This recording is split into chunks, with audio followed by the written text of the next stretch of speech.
Okay, sorry I had to cut off that last video a little bit early, but just to wrap up the proof we were working on, we had gotten to this last line down here where we showed that the determinant of R, a reduced row echelon form for A, is a product of non-zero numbers.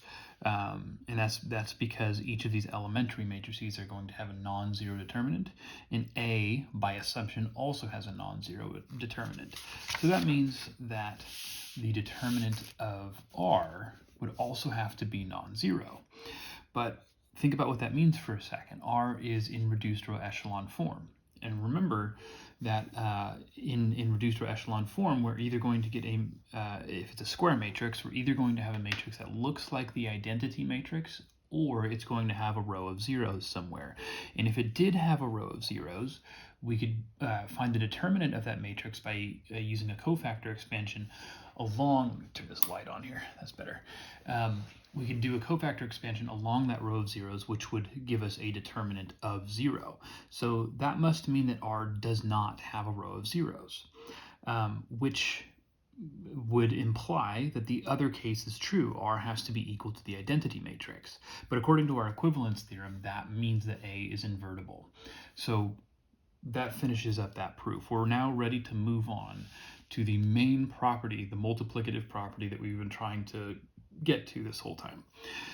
So here's that multiplicative property stated again. If A and B are square matrices of the same size, then the determinant of AB is equal to the determinant of A times the determinant of B.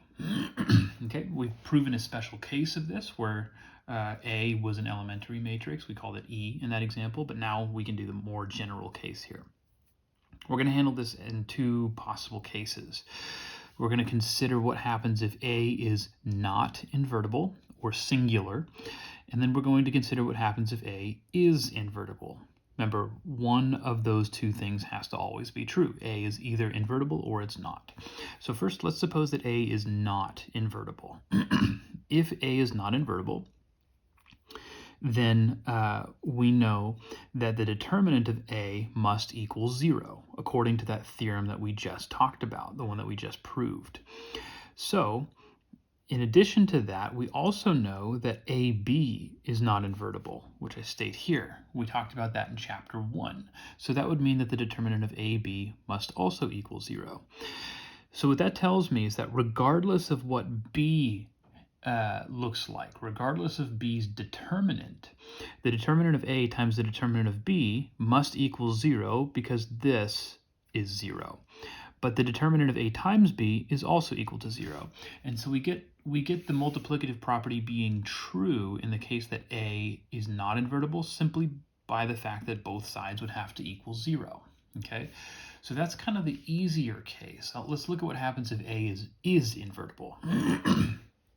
Okay, so we've already used this fact, but if A is invertible, then we know that A can be expressed as a product of elementary matrices. Let's just say A equals E1 times E2 times all the way through to EK here. We want to look at the determinant of A times B now. So the determinant of A times B can be written this way instead. A, being a product of those elementary matrices, can be written as that product here, and then times B. And then we can use the special case of our multiplicative property that we've already discussed to rewrite this as a product of these determinants. We've already proven that you can go from here to here, okay? Now, if we leave the determinant of B alone and focus on just the determinants of these elementary matrices, we can use that property again, that theorem that we proved, to kind of work backwards and combine these determinants into a single determinant of the product of those elementary matrices. But those elementary matrices, when multiplied, is equal to A by how we came up with them in the first place. So that means that this is the same thing as the determinant of A times the determinant of B. And there you have your multiplicative property in the case where A is invertible. Notice in either of these two cases, it did not matter whether B was invertible or not. This covers all possible cases. So that's that multiplicative property. That's extremely useful. And right away, we're going to prove a corollary which is, again, it's a theorem that follows immediately after a theorem. So this corollary says that if A is invertible, then the determinant of A inverse is equal to the reciprocal of the determinant of A, 1 over the determinant of A. With our multiplicative theorem, this is extremely easy to prove. So let's do that here. Let's suppose that A is an invertible matrix. We go straight to the definition of what an inverse matrix does. If A is invertible, then we have an A inverse, which, when multiplied to A in either order, is equal to the identity. Now, I can take determinants of both sides of this. We already know that the determinant of any identity matrix is always equal to 1. But take the determinant of the other side, the determinant of A times A inverse, using the multiplicative property that we just proved, can be written this way instead: determinant of A times the determinant of A inverse.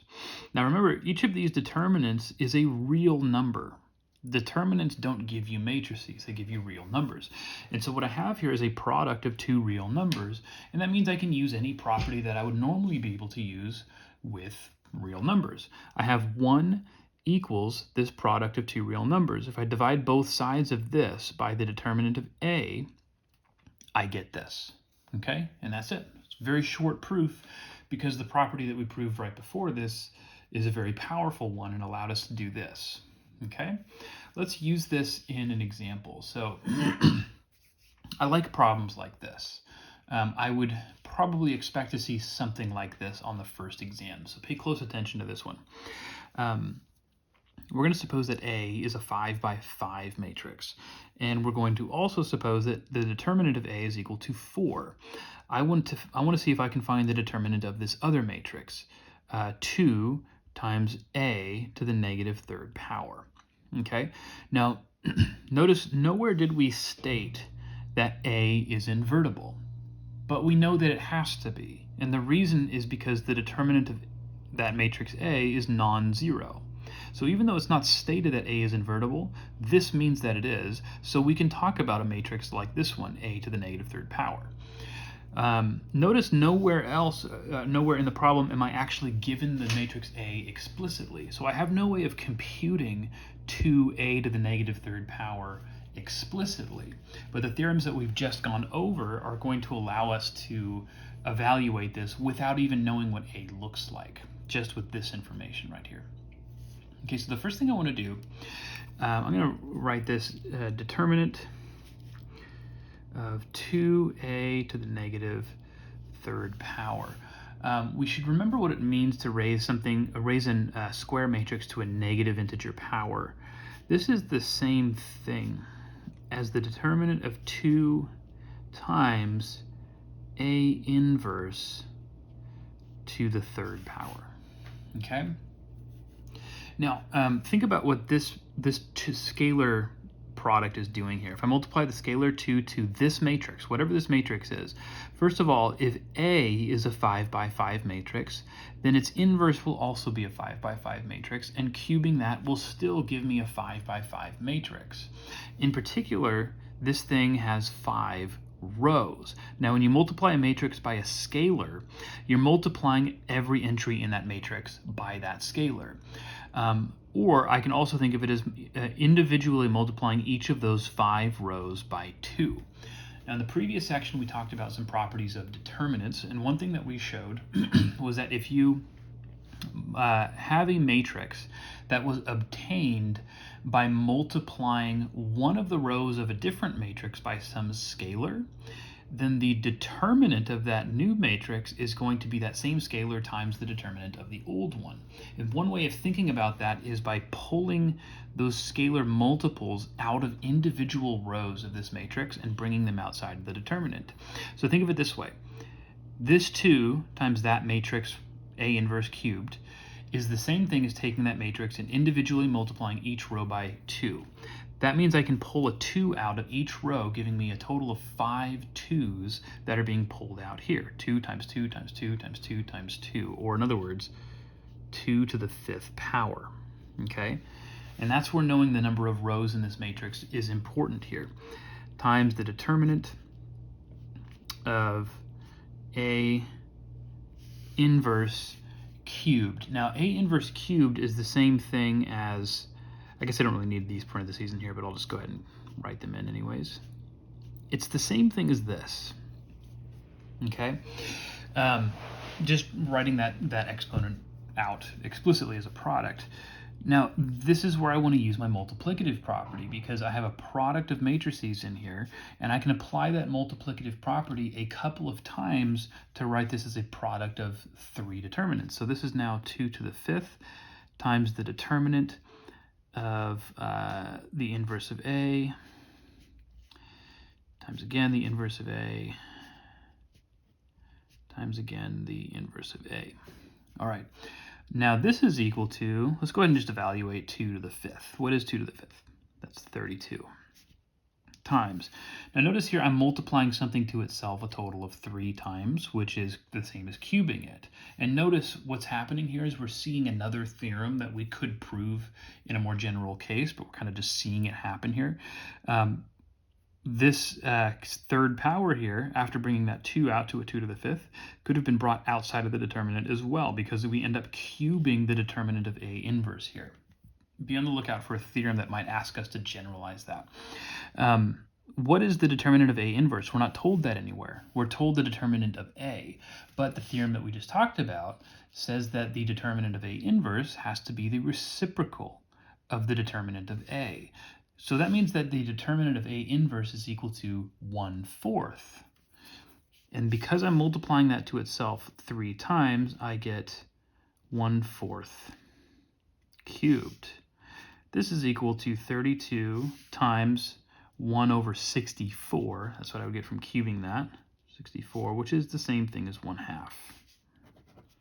Okay, so again, what we're doing here is we're using properties that we've come up with for determinants to evaluate a problem where we're asked to find a determinant of a specific matrix without being given that matrix in explicit form.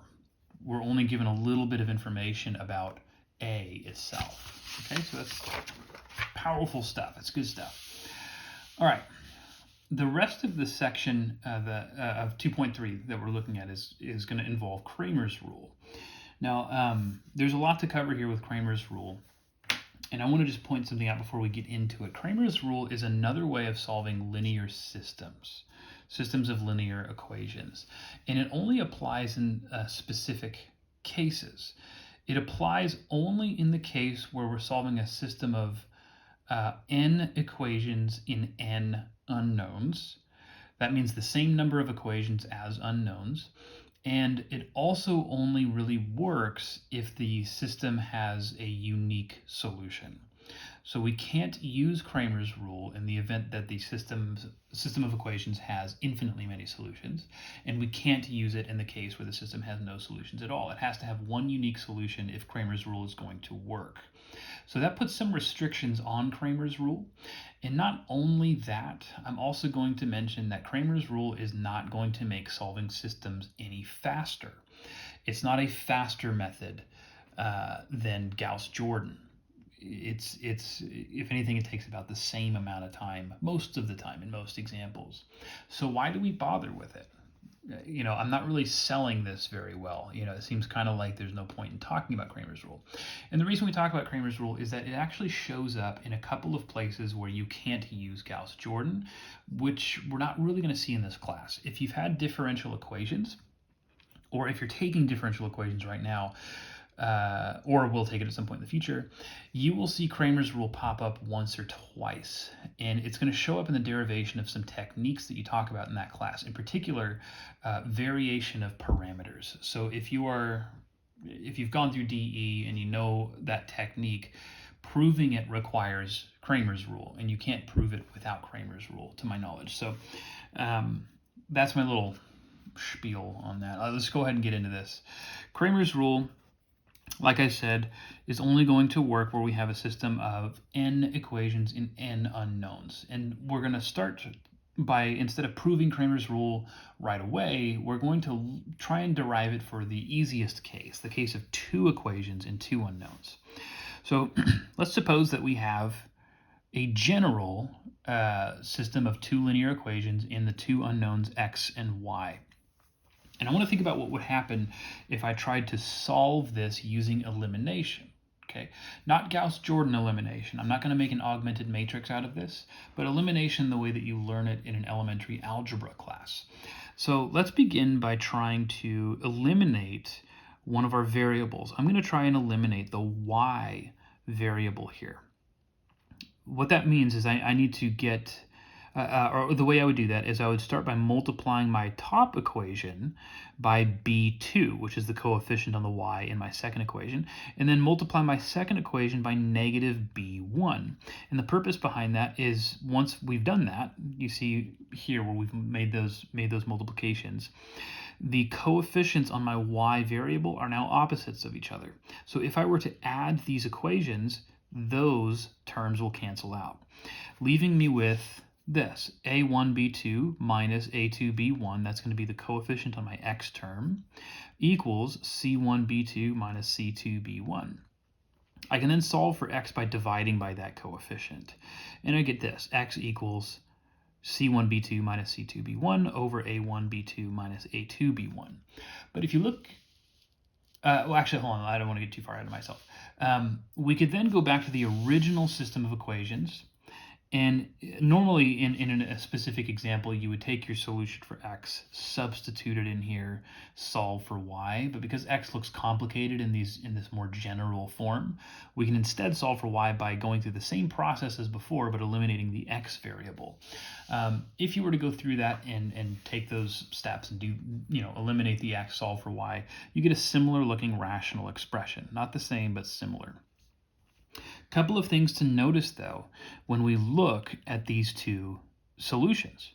The expressions that are appearing in our numerator and denominator look like the determinants of 2 by 2 matrices, don't they? They look like what you would get from finding the determinant of some 2 by 2 matrix, a product of two numbers minus a product of two other numbers. And another thing worth noticing is that both of these solutions have the same denominator. Even though their numerators look different, their denominators look the same. So keeping that in mind, let's see if we can rewrite these as the determinant of some, or in terms of determinants of some specific matrices. First of all, if we let A represent the coefficient matrix of this system, A1, B1, A2, B2, then it would look like this. And what is the determinant of A?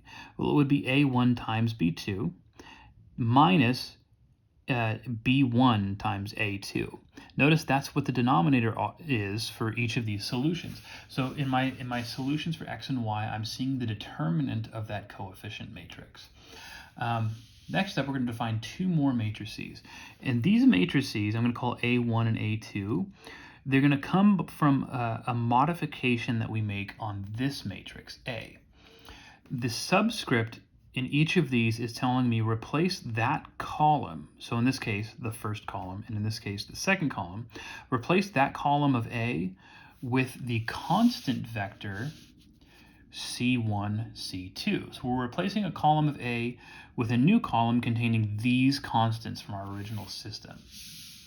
Okay, so here I've replaced my A1, A2 with a C1, C2, and here I've replaced my B1, B2 with a C1, C2. If I take the determinants of each one of these, which is easy for you to verify, I'll see that the determinant of A1 gives me exactly the expression that I see in my numerator for x, and the determinant of A2 gives me exactly the expression that I see in the numerator for my y. So that means that both of my solutions, or my pair of solutions here, x and y, can be written as x equals the determinant of A1 over the determinant of A, y equals the determinant of A2 over the determinant of A. Again, this is basically Cramer's rule in the 2 by 2 case, okay? It's important to point out that we have only proven this for the case of 2 by 2 systems of equations with a unique solution. But Cramer's rule is more general than that. Cramer's rule is going to show, or is going to say that we can do something similar for any n by n linear system with a unique solution. Okay, so that 2 by 2 case kind of motivates it, but the more general case is obviously more powerful. Okay, so let's work towards proving the more general case of Cramer's rule. Now, before we can do that, we're going to have to define a few things. We're going to have to look at some interesting properties of determinants. And one property in particular, we've talked about cofactor expansion. We did that way back in section 2.1 when we talked about how to evaluate determinants just kind of based on the definition of the determinant. And remember, in the case of a 3 by 3, for example, if I wanted to find the determinant of a 3 by 3, I would pick any row or any column and expand along that row or that column. And remember, we for each, let's just say we're expanding along the first row, I would take A11, and then I would delete the column and row that A11 appear in and take the determinant of the remaining 2 by 2 matrix and multiply that to A11. So I'd have A11 times this determinant right here, and then I would subtract A12 minus the determinant that I would get from eliminating this column and this row, and so on and so forth, right? What happens if we do cofactor expansion, but we match up the determinants with the wrong row? And so here's what I mean by that. Again, if I wanted to expand along the first row of this matrix, normally I would do A11 times what I'm going to call C11. That's the cofactor for the 1, 1 position. Remember, we defined that back in the beginning of this chapter. C11 would be the determinant of these 4 entries right here in that same order. But what if instead of doing that, what if I used the cofactors that I would have gotten from expanding along a different row? So I'm using the constants in the first row, but the cofactors from the second row to create this expression right here. How can I evaluate that? Well, think about that for a second. The cofactors from row 2 don't ever use any of the entries from row 2.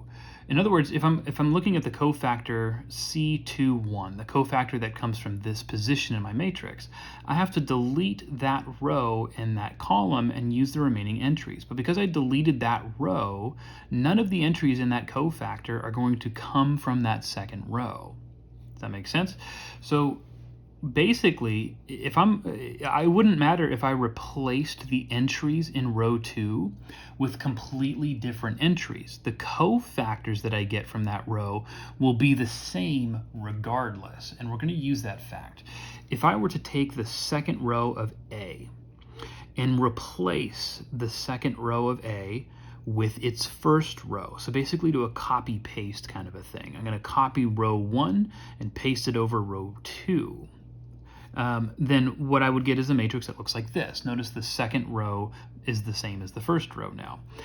The cofactors that I would get along the second row of this matrix would be identical to those exact same cofactors from this matrix, because again, the entries in the first and third row have not changed, and those are the only entries that would be used to calculate those. So when I come up here and I say we're expanding this matrix along the first row for the constants, but the second row for the cofactors, I can take my cofactors C21, C22, C23 from this matrix instead of this one, and there would be no difference. Okay. Why would I bother doing that though? Well, let's now focus on this new matrix that I'm calling A prime.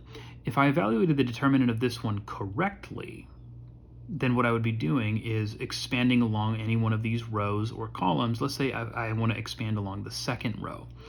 Well, that second row would look like A11 times C21, because that's the cofactor that belongs here, plus A12 C22, you can see where that would come from, A13 times C23, that's the position that we're getting that cofactor from.